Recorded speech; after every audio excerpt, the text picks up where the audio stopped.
ለዚህም ሰዓት መርጠን ያሰናዳላችሁን ስፖርታዊ ጥንቅሮች በቅደም ተከተል እንደ ሁል ጊዜው እያጋርናችሁ ቆይታ የምናደርግ ይሆናል። እስከ ፕሮግራማችን ፍጻሜ ቆዩን። ላይክ፣ ሰብስክራይብ፣ ሼር ማድረግ ዛሬም እንዳይረሳ። በሀሳብ መስጫ ሳጥናችን ላይ ሀሳብ አስተያየት ማጋራት ይቻላል።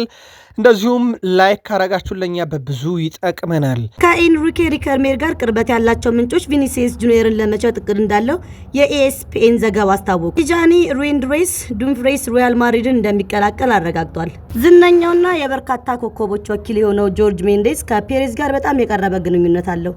ስለዚህ እነ ኔቪና ቪቲኒያን ያሉ መሰል ተጫዋቾችን በቀላሉ ሊያገኝ ስለሚችል ሲል ፋብሪዚዮ ሮማኒዮ ሀሳብ አስተያየቱን ሰጥቷል። እኔ የማስፈርመው በቻምፒየንስ ሊግ ልክ ኔስታ ማላይዲያን ያለ ግብ ተከላካይ ነው፣ በ200 ሚሊዮን የማስፈርመው ሲል ሬኬልማ ተናግሯል። ፍንጮችም ተጫዋቾቹ በፕሪሚየር ሊግ አይደለም የሚጫወተው፣ ስለዚህ በላሊጋ ሊሆን ይችላል፣ ምናልባትም አውራው ሊሆን ይችላል የሚል ጥያቄው ሀሳብ አስተያየት አለው። ሱዋሬዝ ከክርስቲያኖ ሮናልዶ ጋር የወርቅ ጫማ ለማግኘት ሲታገል እሱ ጎል እንዲያስቆጥር ሁሉንም አድርገናል ሲል ኔይማር ጁኒየር ሀሳብ አስተያየቱን ሰጥቷል። የጣሊያኑ ክለብ ኤሲ ሚላን በዘንድሮ የዓለም ዋንጫ ወደ 10 የሚጠጉ ተጫዋቾችን ማስመረጥ ችሏል። የጋና ብሔራዊ ቡድን ዋና አሰልጣኝ ካርሎስ ለቶማስ ፓርቴ ድጋፋቸውን ሰጥተዋል። ቶማስ ፓርቴ እንግዲህ እንግሊዝ ውስጥ በቀረበበት የጾታዊ ጥቃት ክስ ምክንያት ሜዳ ላይ ተቃውሞዎች እየተሰሙበት ይገኛል። የእንግሊዝ ብሔራዊ ቡድን ተጫዋቾችም በዓለም ዋንጫ ወቅት ሳይጨብጡት ያልፉ ይሆን የሚለው ይጠበቃል።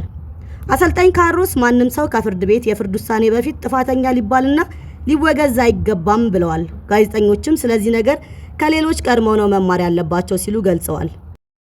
ፊፋ በዓለም ዋንጫው ወቅት ስቴዲየም ውስጥ የውሃ መያዣ ላስቲክ ይዞ መግባት ከልክሎ ነበር። ይህ የሆነበት ምክንያት ከደህንነት ጋር በተያያዘ ምክንያት መሆኑን ነበር ፊፋ ያሳወቀው። ይሁን እንጂ ፊፋ ይህን ያደረገው ለንግድ ዓላማ ለማዋል አስቦ ጭምር መሆኑን ዘ አትሌቲክስ ዘግቧል።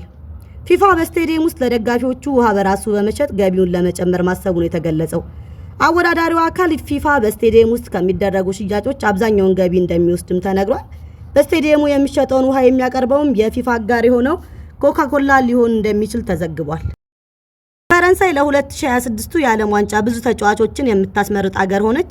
በፈረንሳይ የተወለዱ 75 ተጫዋቾች ይወክላሉ። በሌሎች ብሔራዊ ቡድኖችም የፈረንሳይ ብሔራዊ ቡድንን ጨምሮ በፈረንሳይ የተወለዱ ወደ 100 የሚጠጉ ተጫዋቾች እንግዲህ በ2026 የዓለም ዋንጫ ላይ የሚሳተፉ ይሆናል። በውድድር ውስጥም ካሉት ተጫዋቾች 8% የሚሆኑት ማለት ነው። ተጫዋቾች አሁን ኤክስ የሚለውን ምልክት መጠቀም ይችላሉ። በዓለም ዋንጫ ላይ የዘረኝነት ጥቃት ለዳኞች ሪፖርት ለማድረግ የሚያስችል ምልክት ነው። በፕሮቶኮሉ መሰረት ታሊቆሙ ለ15 ደቂቃዎች ሊታገዱ ወይም ደግሞ ጥቃቱ ከቀጠለ ሊተጉም ይችላሉ። የቀድሞ ተጫዋች ጋሪ ኔቪል የእንግሊዝ ብሔራዊ ቡድን በየውድድሩ ስኬት አይቀናውም ሲል ተናግሯል። እኛ እንግሊዞች ሁል ጊዜ የምንለው ዋንጫውን እናሸንፋለን ነው ያለው ጋሪ ኔቪል። በመጨረሻ ግን ምንም ነገር ሳናሸንፍ ይጠናቀቃል ሲልም ገልጿል። ጀርመናዊ አሰልጣኝ የርገን ክሊስማን በበኩላቸው እንግሊዝ ምርጥ አቅም ያለው ስብስብ ይዛለች ሲሉም ተናግረዋል። አክለውም የዓለም ዋንጫውን የማሸነፍ አቅም ያለው ስብስብ ነው ያሉት ክሊስማን በራሳቸው ማመን ብቻ ነው የሚያስፈልጋቸውም ብለዋል። የፕሮፌሽናል እግር ኳስ ተጫዋቾች ማህበር ፒኤፍኤ የውድድር ዓመቱ ምርጥ ተጫዋቾችን እጩ ይፋ ተደርገዋል። በዚህ መሰረት ሪያን ሼሪክ፣ ብሩኖ ፈርናንዴስ፣ አርሊንግ ሃላንድ፣ ጋብሪኤል ማጋሌዝ እንዲሁም ደግሞ ዴቪድ ራያን፣ ዲክላን ራይዝ በእጩነት መቅረብ ችለዋል። ሮድሪጎ እንግዲህ ወደ ሪያል ማድሪድ እንደሚያበራ ጥያቄ ቀርቦለት ነበር። እሱም በምላሹ ከኤንሪኬ ሪኬርሜ ጋር ወደ ሪያል ማድሪድ ለመቀላቀል ስምምነት አለኝ። እኔ ስለዚህ ዓለም ዋንጫውን ለመናገር ነው የመጣሁት። ከወደፊቴ ጋር የተያያዘ ማንኛውም ነገር ከዓለም ዋንጫው በኋላ ይጠበቃል ብሎ ምላሹን ሰጥቶናል። ምንም እንኳን ኮናቴ ወደ ሪያል ማድሪድ መቀላቀሉ ተጠብቆ ቢሆንም ጆስኮ ጌቫርዲዮል አሁንም ለክለቡ አማራጭ ኢላማ ሆኖ ቀጥሏል። ይህ ደግሞ ፍሎሬንቲኖ ፔሬዝ በምርጫው ካሸነፉ በኋላ ሊፈጸም የሚችል እቅድ መሆኑን ያሳያል። በርናንዶ ሲልቫ እቅዶችን ቀይሮ አሁን ከዓለም ዋንጫው በኋላ ስለ ወደፊቱ ውሳኔ ያደርጋል። የመጀመሪያው ዓላማ እንግዲህ ከውድድሩ በፊት ነገሮችን መፍታት ነበር። ነገር ግን ሲልቫ እስካሁን ምንም ነገር እንዳልተጠናቀቀ ተገንዝበው በፖርቹጋል የውድድር ዘመን ላይ ሙሉ በሙሉ ማተኮር ይፈልጋል። ወኪሉ ጆርጅ ሜንዴስም በርናንዶ ከዓለም ዋንጫ በኋላ ይወስናልም ብሏል። ትልቁ ጋሬጣ ዌስትሃም ለማቲያስ ፈርናንዴስ የለጠፈው የዝውውር ዋጋ ነው የሚሉ ሀሳቦችም አሉ። ባለፈው ዓመት ለተጫዋቾች 30 ሚሊዮን ፓውንድ የከፈለው ዌስትሃሞች አሁን ላይ ወደ 80 ሚሊዮን ፓውንድ አካባቢ ይፈልጋሉ። ማንቸስተር ዩናይትድ ይህንን ዋጋ ወደ ታች ለማስቀነስ የሚሞክር ሲሆን አርሰናልና የፒኤስጂ ለተጫዋቾቹ ያላቸውን ፍላጎት ይፋዊና ጠንካራ ካላደረጉት የዩናይትድ የመደራደር ድል ይበልጥ ሰፊ ይሆናል። ማቲያስ ፈርናንዴዝ በዚህ ክረምት ኤደርሰንን ተከትሎ ወደ ማንቸስተር ዩናይትድ ይሄዳል። የማንቸስተር ዩናይትድ ዋና ስራ አስፈጻሚ ኦማር ቤራዳ ክለቡ በሚቀጥሉት 2 ዓመታት ውስጥ የእንግሊዝ ፕሪሚየር ሊግ ዋንጫን ለማሸነፍ በትክክለኛው ጎዳና ላይ እንደሚገኝ ተናግረዋል። ቤራዳ ዩናይትድ በ2025-26 የውድድር ዘመን 3ኛ ደረጃን ይዞ ማጠናቀቁና በቅርቡ ያሳየው መሻሻል ክለቡን በትክክለኛው አቅጣጫ እየተጓዘ መሆኑን ያሳያል ብለው እንደሚያምኑም ሐሳባቸውን ሰጥተዋል። ክለቡ የፋይናንስ ዘላቂነትን በጠበቀ መልኩ በሜዳ ላይም ሆነ ከሜዳ ውጪ ኢንቨስት ማድረጉን ይቀጥላል ብለዋል። ዋና ስራ አስፈጻሚው በተጨማሪ ባለፈው ክረምት ቁልፍ ፈራሚዎችን ለማምጣት የተጠቀመበትን ያንኑ ጥብቅና የተቀናጀ የዝውውር መንገድ ለመከተል ማቀዱን ይፋ አድርገዋል። ቤራዳ ለክለቡ አምበል ብሩኖ ፈርናንዴዝ ያላቸውን አድናቆትም በመግለጽ ክለቡ ተጫዋቾችን በኦልድ ትራፎርድ ለማቆየት ፍላጎት እንዳለው ተናግሯል ሲል ኢቢሲ ስፖርት ዘግቦልናል።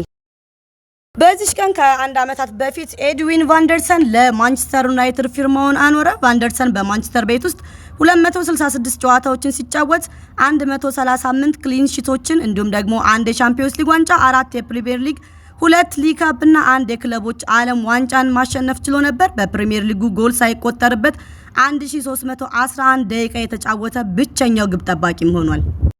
ሳንድሮ ቶናሊ ለአርሰናል ፍጹም ማረፊያ ነው። እንደዚህ አይነት አማካይ በገበያ ላይ ማግኘት እጅግ በጣም ከባድ ነው ሲል ፓትሪክ ቪዬራ አስተያየቱን ሰጥቷል። እንግዲህም ታላቁ የመሃል ሜዳ ጀነራል ፓትሪክ ቪዬራ ኒውካስትል ዩናይትድ ውስጥ የሚገኘው ጣሊያናዊ አማካኝ ሳንድሮ ቶናሊን አርሰናል በአስቸኳይ ላስፈርመው እንደሚገባ ጠንካራ ምክሩን ሰጥቷል። የቪዬራ የማያወላውል ድጋፍ ታላቁ መሪ ፓትሪክ ቪዬራ የሳንድሮ ቶናሊን ብቃት ጥያቄ ውስጥ ሊያስገቡ የሚችሉ ወገኖችን ሲመልስ ሰዎች እሱ ለአርሰናል ደረጃ ይመጥናል ወይ ብለው ለምን እንደሚጠራጠሩ ጨርሶ አይገባኝም።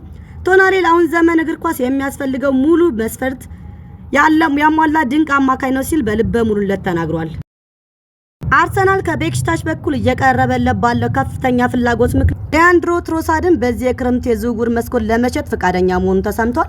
የቱርኩ ክለብ ቤክሽታሽ ቤልጂየማዊው የክንፍ መስመር ተጫዋች ከዋና ዋና የዝውውር ዓላማዎቹ አንዱ ማድረጉ የተገለጸ ሲሆን የዝውውር ንግግሩን ለማስቀጠል በርትቶ እየገፋበት ይገኛል።